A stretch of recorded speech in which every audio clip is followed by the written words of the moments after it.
Hello students, welcome back in maths class 11 exercise 1.3 part 1 यानी just इसके पहले वाले वीडियो में हम लोग पढ़ चुके हैं subset, proper subset, superset, subset of real number and interval as subset of real number. इस सेशन में हम लोग पढ़ेंगे properties of subsets, power set, universal set. उसके बाद सॉल्व करेंगे एक्सरसाइज 1.3। यदि आप पार्ट 1 का वीडियो नहीं वॉच किए होंगे तो उसको वॉच कर लीजिए, सारा कंसेप्ट आपका क्लियर हो जाएगा। तो let us start the topic properties of subsets.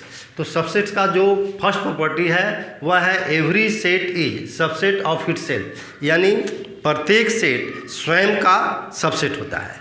तो सबसेट का जो डिफिनीशन हम लोग पढ़े हैं, यानी कोई सेट दूसरे सेट का सबसेट तभी होता है जब पहला सेट का सारा एलिमेंट दूसरे में मिले।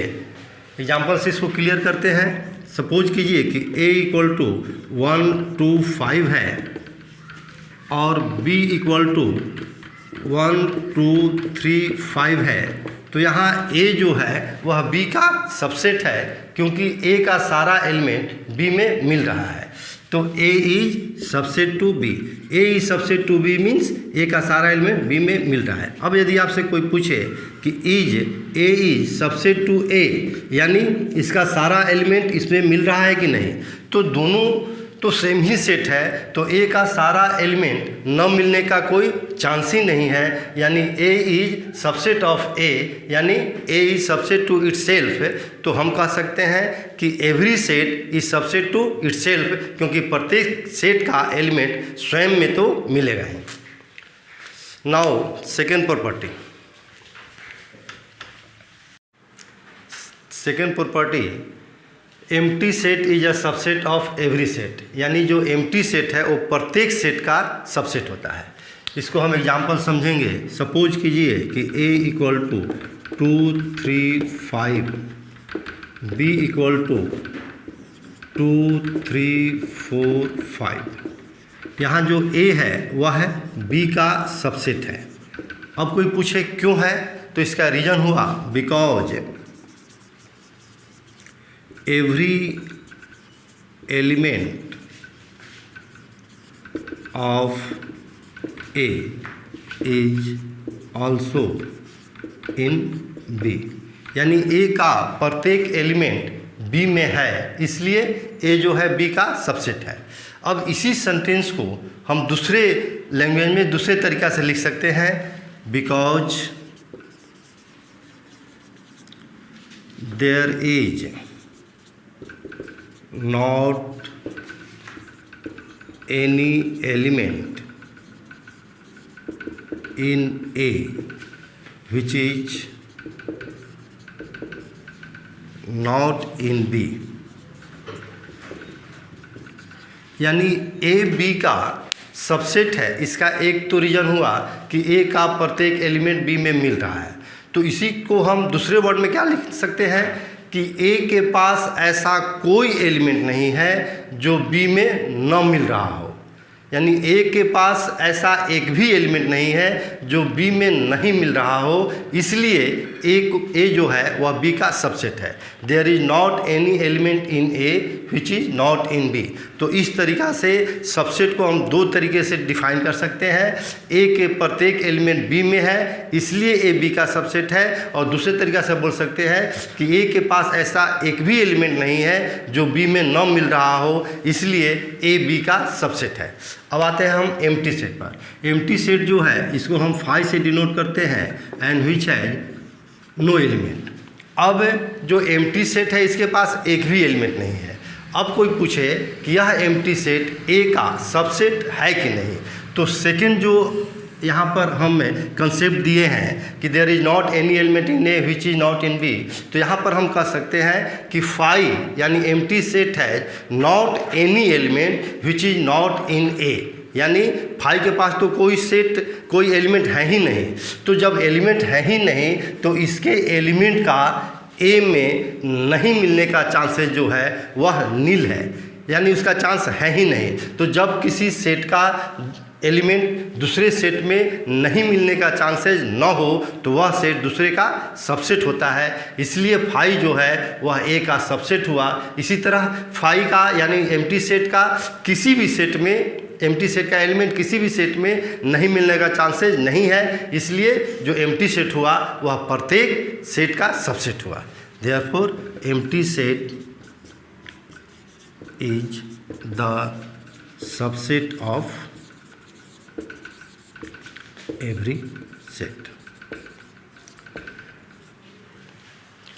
Now property third property, the total number of subsets of a set containing n elements is 2 to the power n। यानी किसी सेट में यदि n एलिमेंट्स हो तो उसके नंबर ऑफ सबसेट्स जो होगा वह 2 to the power n होगा, जहाँ n क्या है, number of elements in given set. इसका मीनिंग यह हुआ कि किसी सेट में यदि सिंगल एलिमेंट है यानी वन एलिमेंट है तो उसके नंबर ऑफ सबसेट्स फाइंड करने के लिए वह होगा 2 to the power 1 यानी 2 ही सबसेट होगा। यदि किसी सेट में 2 एलिमेंट्स हैं तो उसके नंबर ऑफ सबसेट कितने होंगे, 2 to the power 2 यानी 4। किसी सेट में 3 एलिमेंट्स हैं तो उसके नंबर ऑफ सबसेट्स कितने होंगे, 2 to the power 3 यानी 8। सपोज कीजिए कि a equal to 5 single element है। अब इसके जो सबसेट्स आपको लिखना है तो सबसेट्स कौन कौन होगा, तो सबसे पहले जो 5 जो है वह प्रत्येक सेट का सबसेट होता है, ये यूनिवर्सल ट्रूथ है। तो जब भी सबसेट लिखना होगा तो सबसे पहले आप लिखेंगे 5। अब हमें वह सेट फाइंड करना है जो इसका सबसेट हो। तो सबसेट होने के लिए उस सेट का एलिमेंट इसमें मिलना चाहिए। तो ऐसा सेट सिर्फ ए ही है, यानी यह सेट स्वयं है जिसके एलिमेंट इसमें मिल रहा है। तो इसके नंबर ऑफ सबसेट्स कौन कौन हुए, 5 और स्वयं यह सेट। अब यदि कोई सेट लेते हैं, मान लीजिए b इक्वल टू 2 4 है, तो इसके सबसेट्स जो लिखना है तो आपका सबसेट जो इसका होगा वह होगा 5। उसके बाद दूसरा जो सेट होगा, यदि हम सेट लेते हैं जिसका एलिमेंट 2 है तो यह इसका सबसेट है क्योंकि इसका एलिमेंट इसमें मिल रहा है। तीसरा जो सेट होगा वह यदि उसका एलिमेंट 4 लेते हैं आप तो 4 जो है यह मिल रहा है तो यह सेट भी इसका सबसेट हुआ।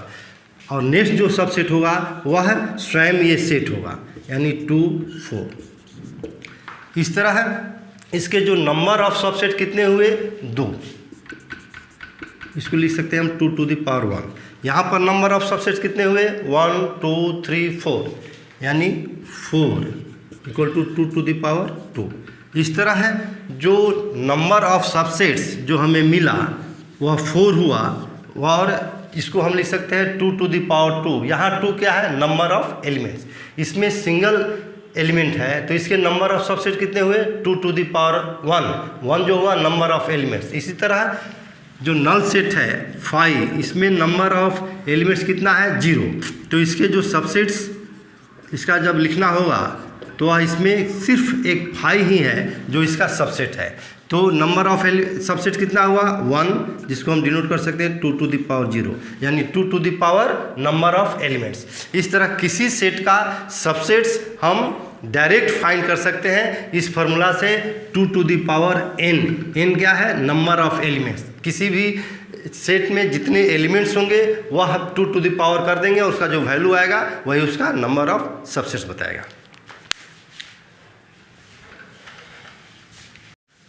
Next topic is power set.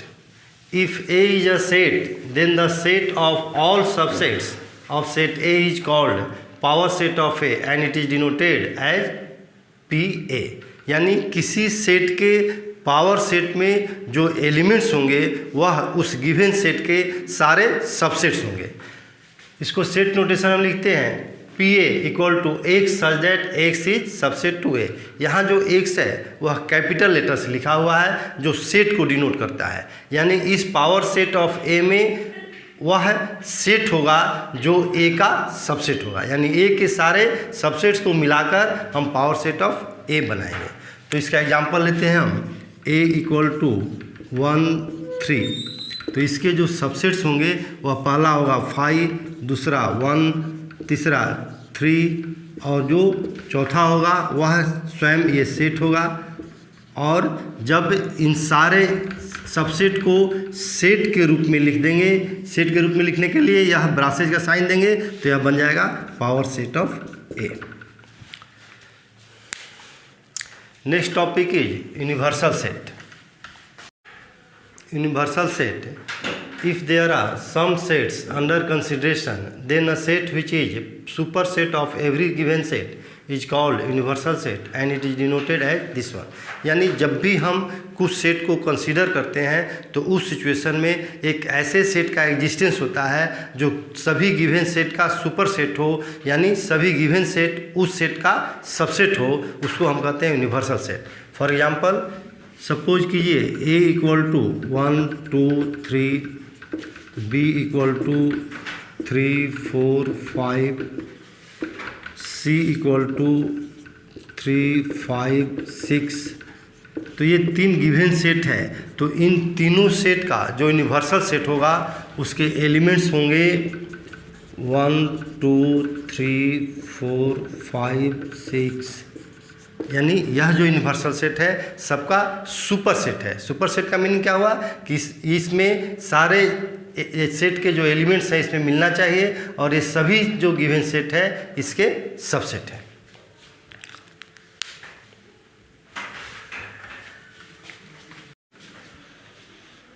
Exercise 1.3 हम लोग नेक्स्ट वीडियो में डील करेंगे, क्योंकि वीडियो लंबा हो जाने के कारण स्टूडेंट्स को वॉच करने में प्रॉब्लम हो रहा है। एक बात आपको बता दें कि हम लोग प्रत्येक चैप्टर के प्रत्येक टॉपिक और उससे रिलेटेड प्रत्येक क्वेश्चंस को डील करेंगे। आपको किसी टॉपिक को समझने में प्रॉब्लम हो रहा हो या कोई भी क्वेश्चन सॉल्व नहीं हो पा रहा हो तो आप कमेंट बॉक्स में स्पष्ट लिखेंगे। हम आपसे रिलेटेड टॉपिक और आपसे रिलेटेड क्वेश्चन पर सेपरेट वीडियो बनाकर आप तक पहुंचाएंगे। तो उम्मीद है कि आप हमसे जुड़े रहेंगे। Thank you.